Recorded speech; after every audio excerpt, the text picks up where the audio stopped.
This could only be one place, Rome. Dramatic and spectacular history at every corner.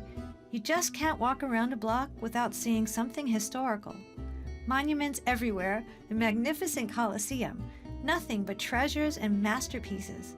Well, as usual, there's way too much to see and do in the short time I'm here, but I do have someone to take me to some of the best food places around. I find Marta at one of the most magnificent spots overlooking the Roman Forum, and it's just an amazing place. Marta? Hi. Good to meet you. Likewise. Oh my God, yes, I'm in Rome. Beautiful. So you must love Rome. I do. Rome is, it's in my blood, it's in my family, it's in my food. It's the food, I know. Yes. My goodness. But we talk a bit about the food and roots of food in Rome. And Marta explains mostly poor people have lived in Rome and have always lived in Rome.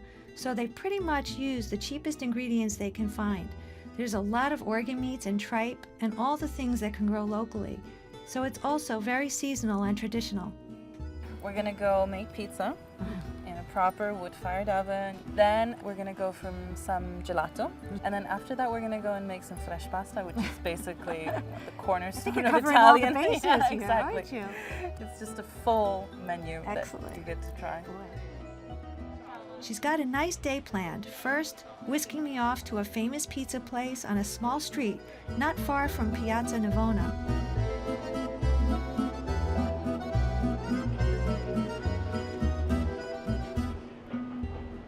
The owner, Masimo, has won lots of awards for his pizza.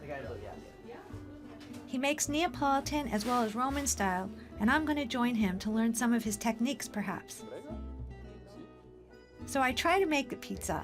It's actually not as easy as it looks.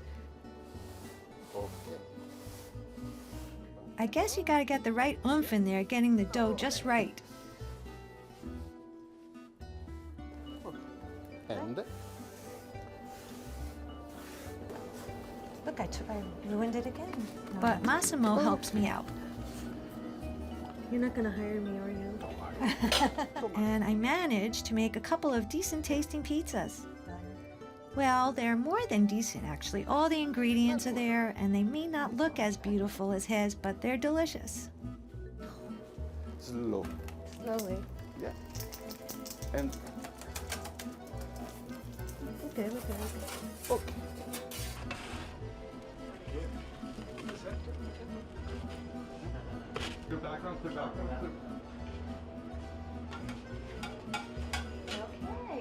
Wow.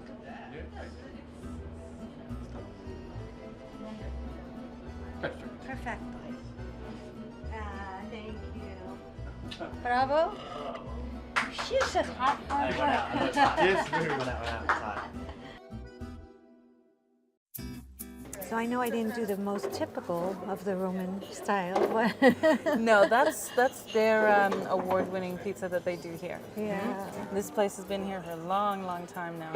Masimo's won awards all over the place. Well, that's so nice. This is just Sorrentina. It's just simple mozzarella di bufala, pacchino, and basil.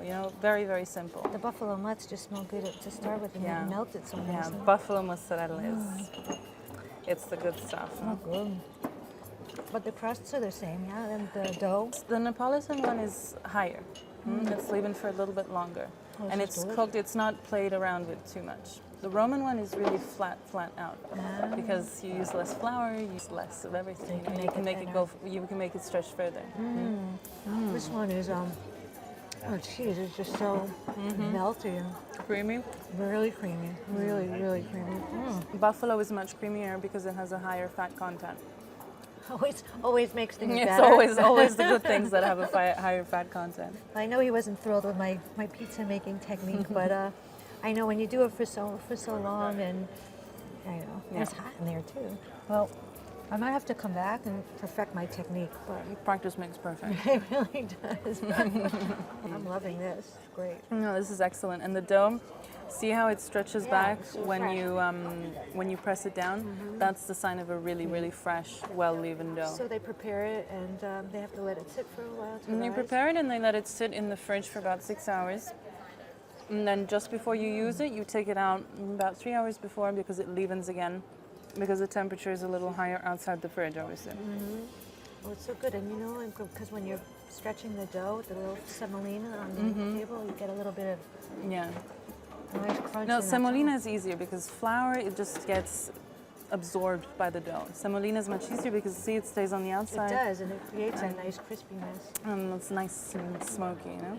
Really good. Here where we are now, we're in a volcanic basin. The hills all around Rome are ex-craters, which is why you have so many lakes.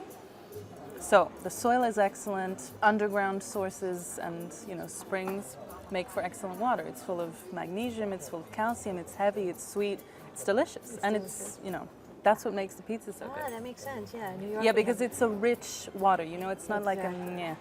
Well, these came out great, if I say so myself. The cheese is so creamy, the flavors all melt together so well. And a glass of Frascati. This is good stuff.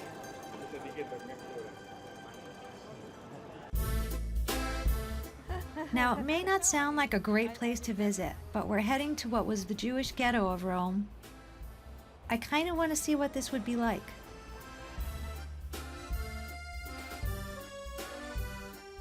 This is the beginning of the Jewish quarter? Yes, this is where the walls would have been, and the walls were put up about 1550. Okay, so ever since then, this area has kind of developed, and the population grew over time, which is why the buildings here are pretty high as well. Yeah, because they they are. had no space to expand, Right. so they had to Go expand up. upwards. Makes sense. And they had to pay every year for the privilege of being enclosed. They were also surrounded by a number of churches where they were forced to attend services in order to hopefully convert them to Christianity. But the reality of it is that very, very few converted to Christianity. So. As far as food-wise, they had everything As internal. far and as stuff. food-wise, they were given the last pieces of the meat and the worst fish and the cheapest vegetables, which is why the Jewish Roman cuisine has developed in this area. It's different from the cuisine that you see elsewhere because they were segregated. They had their Right. own dialect. So what were some of the major things that they had Well, here? the most famous thing is the twice fried Jewish-style artichoke. So it's a globe artichoke, and it's grown around this area, around the Campagna, around Rome. And what you do is that you dip it into boiling oil for about 5 minutes. And you take it out, you open it up, and then you squash it against the pan a second time. So you can eat the whole thing, and it's delicious. crispy then? Yeah, Very it's crispy? crispy on the outside, but soft on the inside, and the heart is very tender. And the ancient Romans used to have artichokes as well, but it's It's a kind of a different new process. way to make something cheap more appetizing. I'm ready to my gelato. Well, okay, now you're talking. We're going to get some gelato at Dolce Sorriso Gelateria, or A Sweet Smile, one of the best in Rome. There are tons of mouth-watering flavors and even gelato on a stick. This is a new thing that they're doing. This is the evolution of gelato. You know, people are starting to get tired of all these. They want to see something new. So what they've come up with is do it yourself. I really made a concoction. Pistachio and amaretto and coconut and chocolate. Sugar. What makes the best gelato? I'm shown the ropes by owner Raffaello, who explains that he makes the gelato fresh every day with special milk and sugar and only the finest ingredients. Here, he's making a Black Forest fruit gelato. Look at all those flavors: Nutella, Prosecco, ricotta, and each one is more delicious than the other.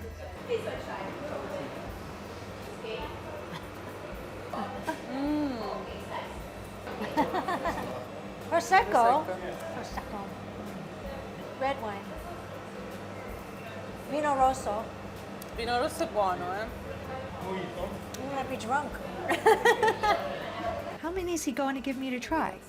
I guess I don't have to feel too bad, as it has a lot less fat than ice cream. Okay, basta. Did you want to try dulce de leche? I don't think I can. It's my dessert.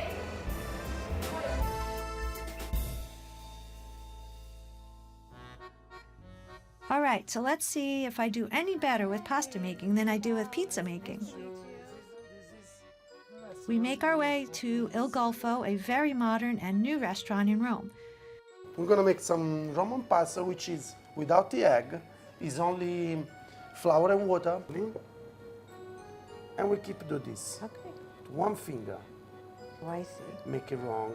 So Like do you this, start don't bringing break in the pasta. do you start bringing in the No, outside? always in a with- circle. Oh, okay. And when would you add more water? You would just Yeah, and then we're gonna see. When you can feel the consistency, gotta be like this. okay. Then we get that. We move this one Okay. from the board.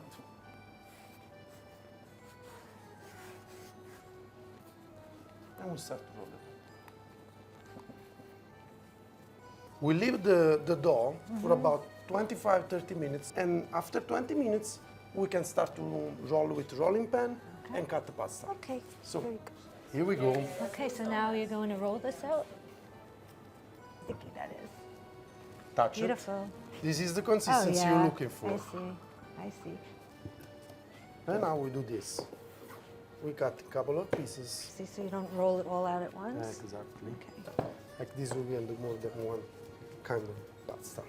Now the technique for roll the pasta, every person should have a different rolling pan. Really? Yeah, depend the weight and the height. Oh. Exactly. Because our grandmas, they do this every day. Yeah. Every morning they making pasta. Maybe one day yes, one day no, because they let them dry. But imagine to roll the pasta 2 hours every day. I know. Big arm muscles. Exactly. The trick is this one.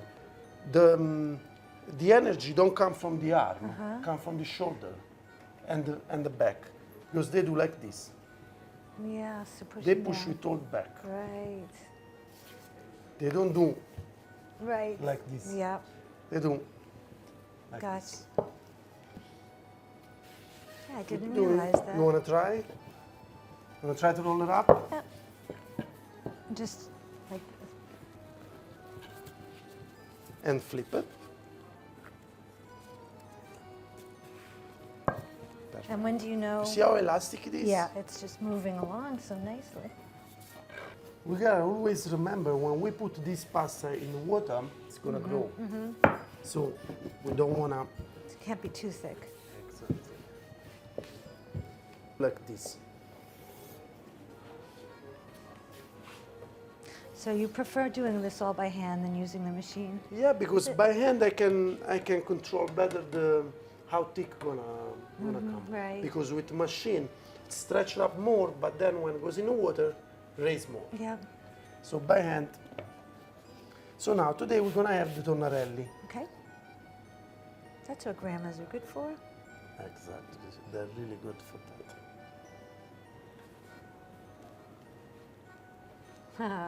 Perfect. So Here we go. Like this, you can And they get won't the stick together. pasta They're not and they sticking don't together. stick together, and you put on the flour like this.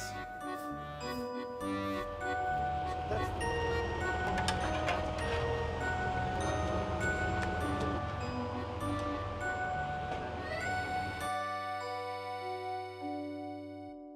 It's the final dish. The final This is- pièce de résistance. So what is our sauce? The sauce is just peeled tomato sauce with guanciale. It's not pancetta. It's not bacon. Oh, okay. It's the piece of the cheek, Cheek of the from the pig. pork. Oh, okay. Yes.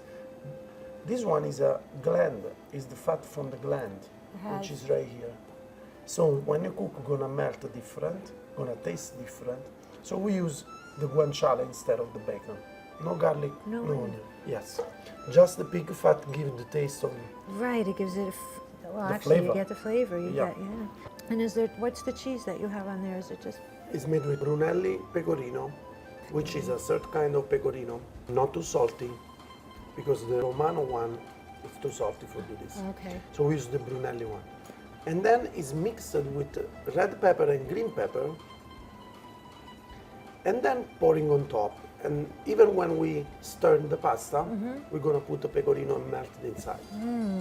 It's great with You that just peppery do it like flavor. this. I can't believe no onions, no garlic, and it's so, so tasty. I love it. I know Grandma helped you learn how to cut pasta. Did you Sure. learn most of your cooking from your family, or how No, did you? usually it's totally different story. I study law in Italy for about 1.5 years, And then my teacher in school suggested me to go in US and sign up for a college out there.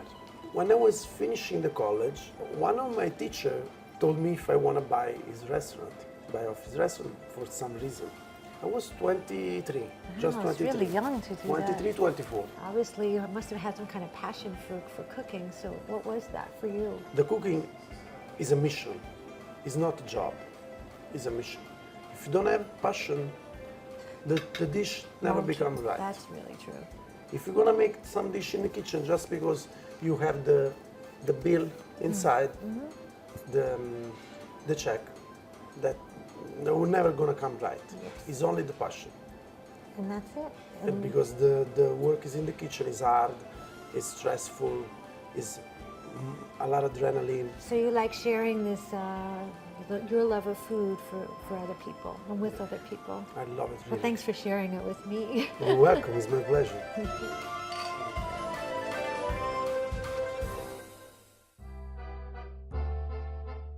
Well, this quick day has to end somewhere, so what better than to take in a gorgeous sunset overlooking the Vatican? Well, how lucky am I to be invited to 𝐬𝐴𝐡𝐿 restaurant in the Hotel Atlantic Star with a rooftop terrace that does just that.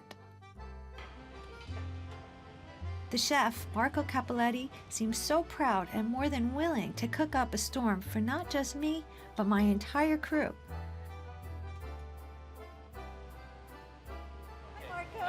Hi Gita, welcome in our restaurant. So today I want to show you a typical Roman dish. It's Amatriciana. It's very easy.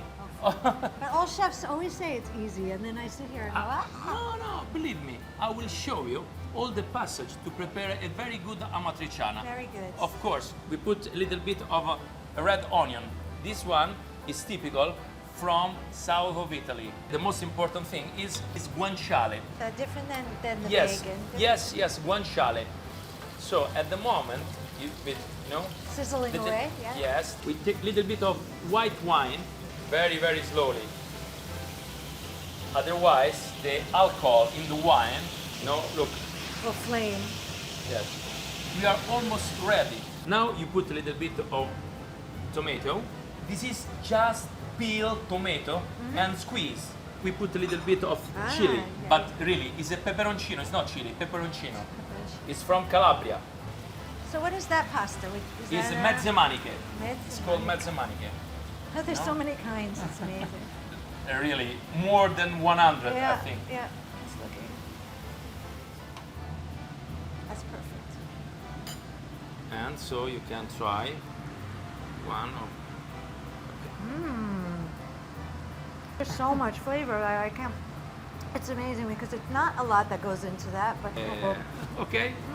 excellent. It's delicious. I want to eat more. Oh good, we have a bit of time to talk and have a glass of wine with the sunset behind. I want to serve you a little bit of Roman. this wonderful red wine that we suggest I love with this Italian kind wine. of pasta. Yes. Is a wine. Is from Veneto. You know, Veneto is the main land where there is Venice in Veneto. You know, so we are drinking something much older than 4 years. Look, this Amarone. Oh yeah, look at the color of that Yeah, Amarone. it's wonderful. You know, it's almost Intense, inky.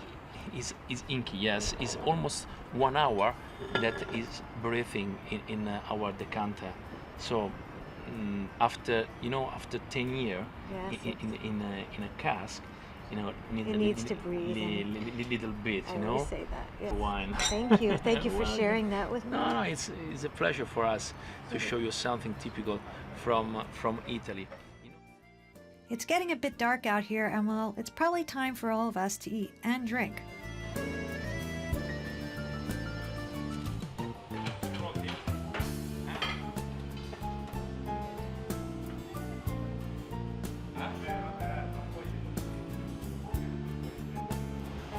You weren't kidding when you said feast. So these are king prawns? Yes, a king prawns from Terracina. You know, Terracina is a small village not far from Rome in the south. We have this kind of special prawns, you can recognize them because they have a long, how do you say in English? This I would call antenna. Antenna, same in Italian. So they have a long antenna, and it's wonderful taste. We prepare with nuts, hazelnuts, and this recipe is typical of our restaurant. Is only our restaurant have this kind of prawns. This one is a rice, is a special rice from Veneto. So it's a small grain of rice from Veneto that we prepare with the lemon cream from Sorrento. Oh my goodness. You know the lemon from lemons. Sorrento. Oh, yes. You know oh, yes. Sorrento, Amalfi, Beautiful Positano trees. is Yep. the best place for lemons. Nice. So And this is the this one is a small bags of pasta fillo. It's a very thin pasta. So you can work this pasta in different kind of shape. You know, we prepare like a bag. Yeah. Today we prepare with buffalo mozzarella and smoked salmon. Wow. And with a little bit of it balsamic? Balsamic vinegar It's from gorgeous. Modena. From Modena, yes, the balsamic vinegar. The best balsamic vinegar is from Modena. From Modena. It's like heaven living You in can- Italy, isn't it? you know, even us that we live here, but you can know everything because there is a lot of different things from the north to the south. You know, So when did you start? You were a little boy? Yes, I started when I was a little boy with my granny. So I was so small child, and I was used to get a chair to see what she was going to do. You know, Curious. and so that's why I fall in love. I felt in love for the cuisine, for the kitchen. Oh, you and, sure did. I start to prepare something simple, not only for passion, but because I was a little bit overweight when I was a child. Guess you like Granny's food too much, Yeah, huh? because my granny cooked really very well, so I used to try everything. So I took this passion from my granny and my mother as well. And I made some experience all around the world. I mean, in Spain and England. Oh, I guess And- that influenced the restaurant's Yes, international just style. to see something different Yeah. from the Amatriciana, carbonara, pizza, you know. So I would like to see something different and just to make something mine, you know. Yeah, absolutely. Not copy a kind of cuisine, That's but very just special. make a special cuisine. My ideas, Your recipes, your food, my recipe, yes. and you're sharing it with me and my crew. So you're ending a beautiful day in Rome. Thank you very much. And so the night is still so long, so we have to We have try a lot to lot eat. of Okay. dishes. I'm ready. Thank you. Welcome. What else is there to say? I've definitely eaten my way around Rome, and it was all out of this world. So,